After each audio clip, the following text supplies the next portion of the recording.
Welcome back on this extended July 4th weekend, a 4-day weekend. Ron Nelson has extended a little bit, and he's even out of state today. Ron, good morning. Morning, Bill. How are you? Nelson Commercial Real Estate. So are you bringing somebody from Omaha back, or are you just enjoying being away? Kind of halfway in between. I'm bringing ideas back. We come down here. This is where I grew up. So we come down here every 4th. There's just an amazing little parade. It's the absolute slice of Americana at what's called the Field Club, which is about a mile west of the old market in around 30th Street and Pacific in that area. But imagine you're like on the tree line boulevard of McKinnon Park on 21st Street and just a little parade where you could literally walk up to it. It's not like even the Phillips Avenue parades with the big long trailer beds and things like that. These are things that kids make up and little signs, but yet politicians come. There's thousands of people at this thing. So we go to this with every year just enjoying what they do here, but we also just enjoy, I enjoy learning, call it the tale of two cities, Bill, but, just observing what Omaha has done and what they've done well, and how we can perhaps incorporate some of those things in our, city as a whole, but specifically downtown. The Omaha Old Market for years has been, well regarded, a high attraction tourist type area, as well as for the locals. And I'll tell you what, Bill, that Phillips Avenue and everything we're doing in our downtown is, in my mind, right up there with the old market here in Omaha. So one of the things that people talk about all the time, and you talk about Omaha, and sports folks always say, well, gee, if we had a ballpark downtown, that would be even better. But most say we really can't afford to have space taken up by a ballpark that only services a few months of the year when we could be doing so much more with our downtown area. The difference, and I've observed these downtown ballparks in several cities, Memphis, for example, Fort Wayne, Indiana. And certainly, you've got your Omaha and other markets like that. The one thing that seems to be in common that we don't have, and I'm not quite sure since I'm not, a baseball stadium guru in terms of knowing all the elements or boxes that you need to check when you look for sites for that, but we do not have good interstate proximity to our downtown, be it the Freeway 229 or either of our I-90 or I-29 interstates. And that will dog us, it's not a major disadvantage, but I'm just telling you it's a feature that you see in those areas where there is a downtown stadium. And so how that comes into play, I don't know, but I think it's very intriguing considering the stadium, in downtown Sioux Falls. The TD Ameritrade Center has been a big hit. Of course, that was in Omaha, a stadium that they built to keep the College World Series here. And being the analytical, I guess you could say that I am, as I was paying for my restaurant tab last night, on the bill was just something called surcharge. And so I asked the guy to come explain that to me. I said, I'm not complaining, but if you're going to surcharge me, I'd at least like to itemize that out and know what it's for.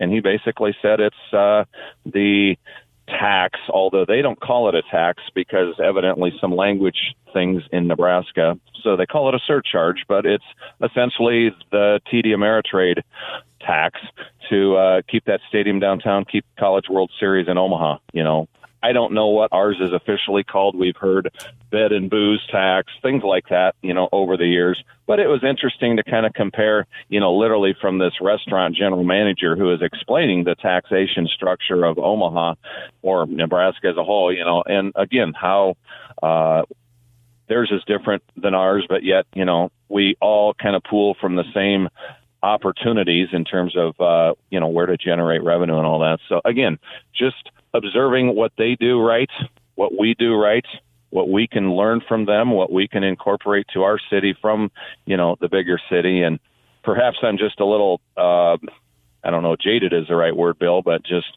biased maybe and familiar with Omaha. But I've always thought of Sioux Falls is just a small version of Omaha. Omaha is a bigger city, but to me, it doesn't feel like a big metropolitan area. They got a little more crime issues and so forth, but it's still a small town, and but doing well and growing, and like I said, a lot of cues that we can learn for Sioux Falls from things that they're doing in Omaha. He's Ron Nelson, Nelson Commercial Real Estate. How do they find you?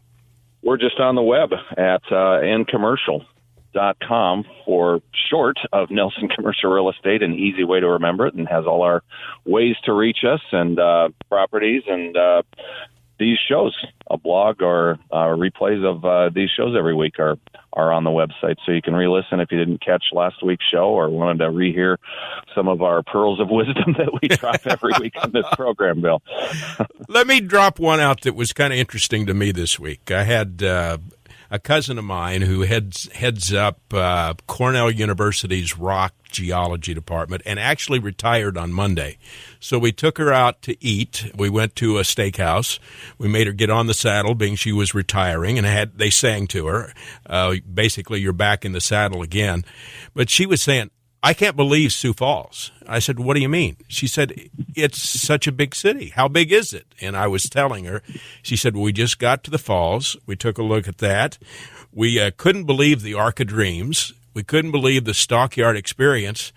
And this downtown is not a country downtown. This is something that's really special. And she says, you don't realize what you have.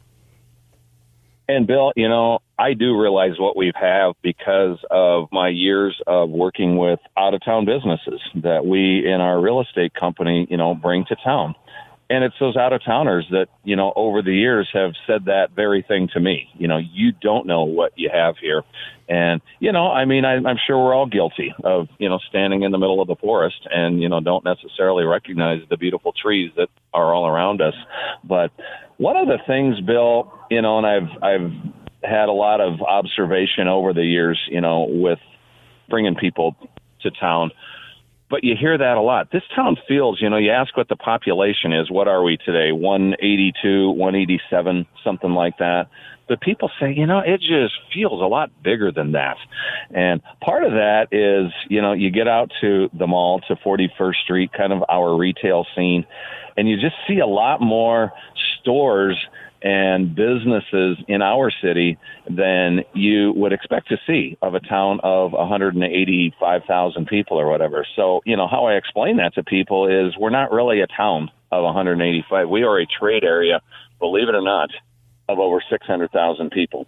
And while, after people's jaw have dropped or, picked themselves up from the floor from fainting from that astonishing information, but you explain it and you explain how we have a draw from, go north, past Watertown, go west, at least to Chamberlain, go east, at least to, Fairmont, Minnesota, kind of 100 miles at least in every direction. As you go south, Sioux City cuts into our retail trade area or just our draw to the community a little bit, so it's not as far of a reach going south because you have Omaha, you have Sioux City, but you're pulling in people from that large of a geographic area, and all of a sudden you're going to need more services, be it retail, be it medical, be it just amenities in our downtown, an Arc of Dreams, Phillips Avenue experience, a Stockyards experience. So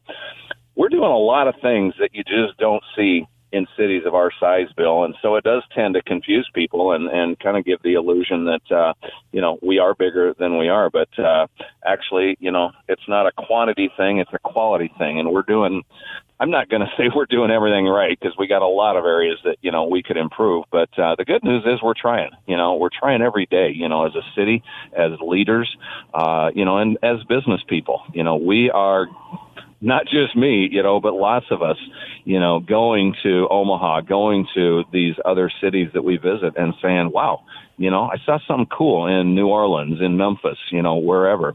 And I wonder if we could do that here. Sculpture Walk's not a new idea, They say there's no such thing as a new idea anymore, just a borrowed or, recycled one from another area. But that's okay, and we just got a city full of business leaders, community leaders that do that, that observe what's going on in other markets that's cool, that works. And, we want to make this a community that is attractive, not just in the metrics of business numbers and things like that, the Forbes lists and all that, but just that quality of life thing. So that's what I say that's what I mean when I say, it's quality in addition to just quantity in terms of kind of our approach to how we do things in our town.